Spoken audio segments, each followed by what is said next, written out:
Assalamualaikum warahmatullahi wabarakatuh. Masih bersama dengan channel saya Smart Striker 82.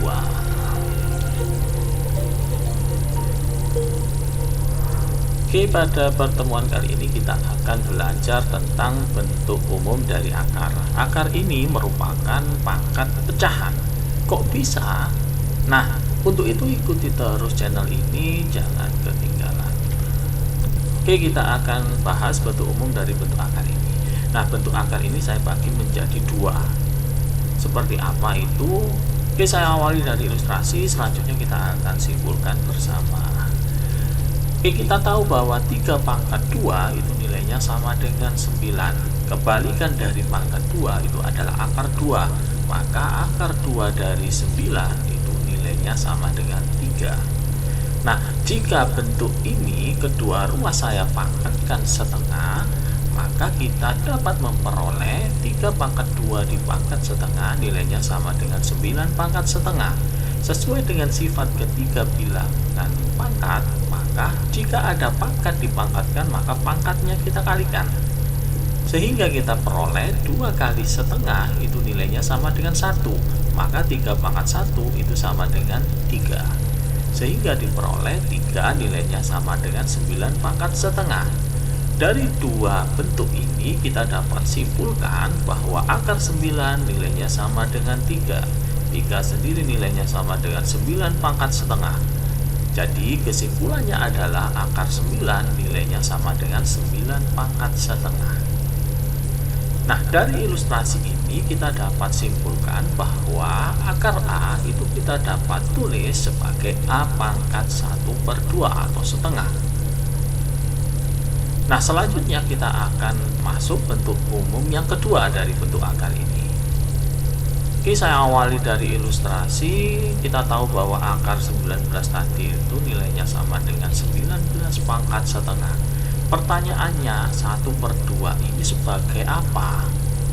Nah, kalau kita lihat akar 19 ini tidak ada pangkatnya. Sesuai dengan kesepakatan matematika, jika tidak ada pangkatnya, maka bilangan yang ada pada pangkat adalah 1. Nah, selain 1 itu wajib ditulis. Begitu juga dengan akar. Akar ini sebenarnya ada bilangannya. Bilangan yang ada dalam bentuk akar itu adalah 2. Selain 2 wajib ditulis seperti ini 3, 5 dan seterusnya. Oke, dari bentuk ini maka 1/2 itu 1 itu asalnya dari sini, kemudian 2 itu asalnya dari sini. Dari ilustrasi ini kita dapat simpulkan bahwa akar 3 dari 31 itu dapat kita jadikan pangkat pecahannya adalah 31 pangkat 1/3. Nah, untuk akar 5 dari 47 berarti 47 pangkat 1/5. Nah, bagaimana dengan ini? Nah, sesuai dengan ilustrasi tadi, akar 4 dari 5 pangkat 3 dapat kita tulis sebagai 5 pangkat 3/4. Begitu juga ini dapat kita tulis 11 pangkat 7/13. Dan ini adalah 23 pangkat 9/7. Nah, dari ilustrasi yang kita contohkan ini dapat kita simpulkan bahwa bentuk akar n dari A pangkat m itu dapat kita tulis sebagai A pangkat m/n. Ya, cara bacanya adalah akar n dari A pangkat m. Oke, selanjutnya kita akan masuk ke contoh soal. Ubahlah bentuk pangkat pecahan menjadi bentuk akar. 29 pangkat setengah itu kita dapat tulis sebagai benar akar 29. 13 pangkat 5/6 dapat kita tulis sebagai benar akar 6 dari 13 pangkat 5. 41 pangkat 7/3 dapat ditulis sebagai benar akar 3 dari 41 pangkat 7. Nah, bagaimana kalau seperti ini? Ubahlah bentuk akar menjadi bentuk pangkat pecahan. Akar 5 dari 23 pangkat 2 dapat kita tulis sebagai benar 23 pangkat 2/5. Akar 4 dari 17 dapat kita tulis sebagai Benar, 17 pangkat 1 per 4. Akar dari 6 pangkat 25 dapat kita tulis sebagai benar 6 pangkat 25 per 2. Nah, itu tadi dua bentuk akar yang sangat penting sebagai dasar untuk menentukan sifat-sifat dari bentuk akar. Oke, jangan lupa untuk like, comment, share, dan subscribe agar kalian tidak ketinggalan info selanjutnya. Oke, sekarang kita akan masuk ke sifat-sifat dari akar atau pangkat pecahan. Sifat yang pertama, saya awali dari contoh. Akar 4 dikali akar 9. Kita tahu nilai dari akar 4 adalah 2 dan akar 9 adalah 3. Maka bentuk ini dapat kita nyatakan sebagai perkalian 2 kali 3. 2 kali 3 nilainya sama dengan 6. 6 ini merupakan akar dari 36. Nah, kalau kita hubungkan hasil 36 ini dari angka-angka ini, maka kita peroleh 36 ini hasil perkalian dari 4 kali 9.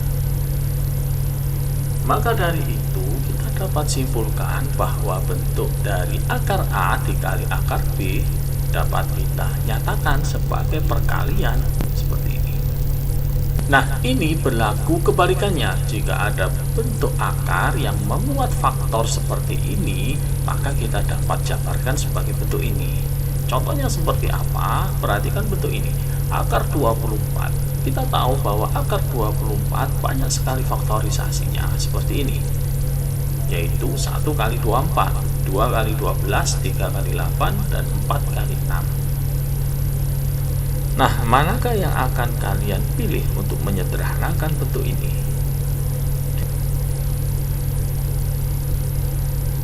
Benar, untuk memilihnya kalian harus mencari bilangan kuadrat selain 1. Ini bukan bentuk kuadrat, ini juga bukan bentuk kuadrat. Jadi yang akan kita pilih adalah ini, karena 4 merupakan bentuk kuadrat. Kenapa kok ini kita pilih? Kenapa kok bilangan kuadrat yang kita pilih? Karena akar dari bilangan kuadrat itu rasional. Hasilnya adalah bulat. Nah, seperti ini. Akar 4 kali akar 6. 4 ini bilangan rasional, nilainya sama dengan 2. Akar 6 bilangan irasional, tetap saja akar 6. Nah, 2 kali akar 6 dapat kita tulis sebagai 2 akar 6. Oke, anak-anak, itu sifat yang pertama. Sekarang kita akan lanjut ke sifat yang kedua.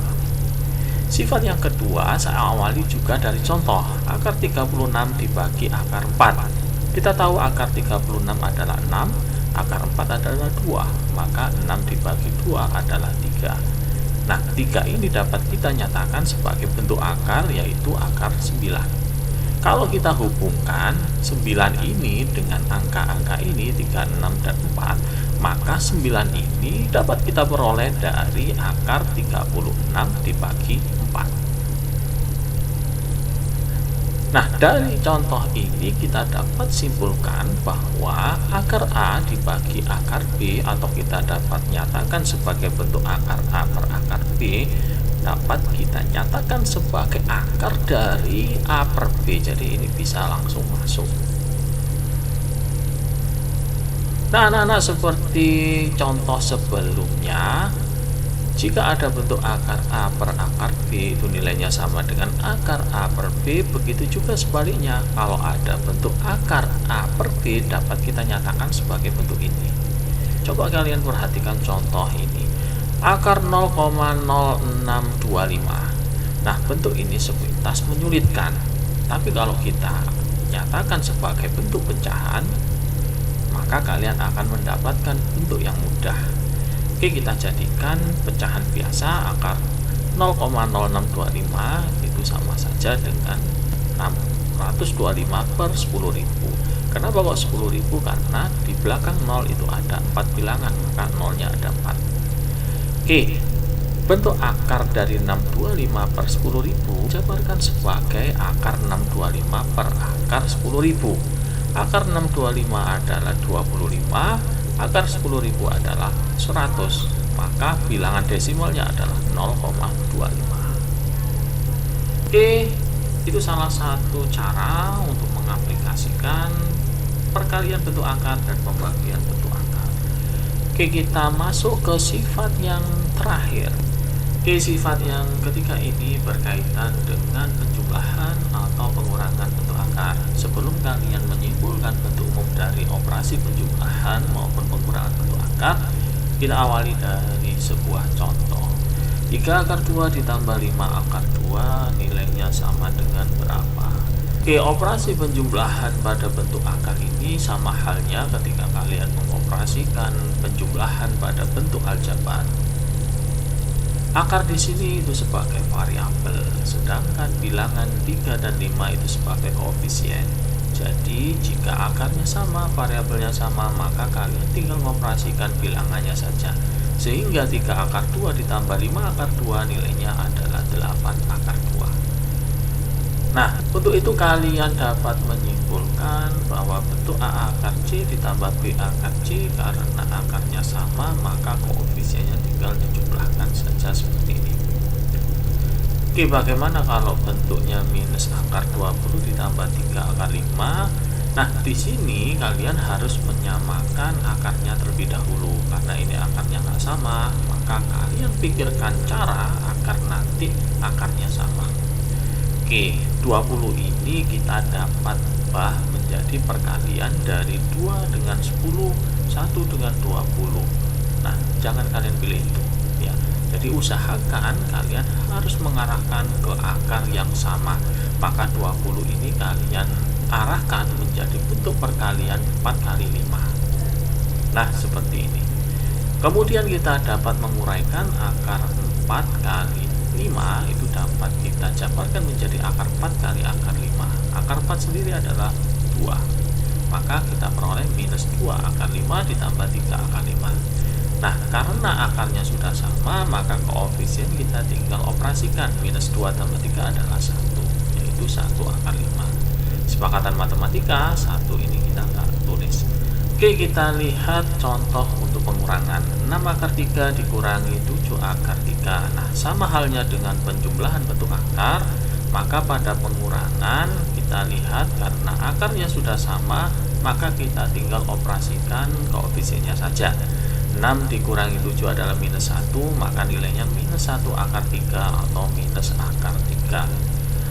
Nah, dari bentuk ini kita dapat simpulkan bahwa A akar C dikurangi B akar C karena akarnya sudah sama, maka kita dapatkan A minus B akar C. Nah, bagaimana dengan bentuk ini? Minus 2 akar 18 dikurangi 6 akar 2. Nah, sama halnya dengan ini, yang kalian pikirkan akarnya harus sama. Maka 18 ini kita dapat nyatakan sebagai perkalian 9 kali 2.